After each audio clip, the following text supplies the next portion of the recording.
Now, steel is one of Korea's flagship export items, with outbound shipments accounting for more than half of the country's total output. But Posco, which is the country's leading steelmaker, is losing ground in the global market in the face of cheap Chinese steel. And in this week's Industry Insight, our Hwang Ji-hye tells us how Posco is weathering this storm. In the late 90s, Posco was the #1 company in the global steel market in terms of productivity. But that was a long time ago. Today, it's the world's 6th largest steel maker, with Chinese mills quickly making up ground, or in some cases, even moving past Posco. Is it a sign of things to come? Take a look.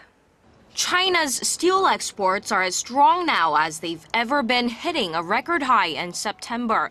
This has a lot to do with Chinese steelmakers looking to the global market with a slowdown in the domestic economy, but their low prices are also enticing global clients. This is bad news for Korea's largest steelmaker, Posco. Chinese competitors are starting to export to markets that Posco does, which means more competition and slumping steel prices. Given the market conditions, then, it should come as no surprise that Posco's sales and profits have been on the slide for the past 3 years.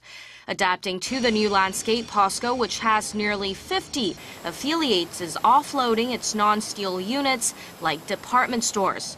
But analysts say such a strategy cannot be a cure-all for Posco. Posco should expand its marketing network and strategic alliances with its customers to innovate its steel products by cooperating with its customers.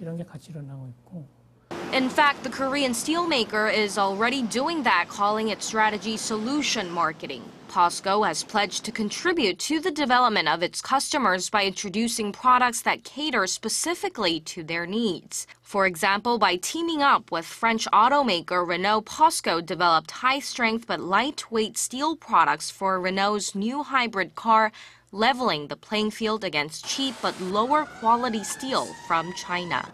Hwang Ji-hye, Arirang News.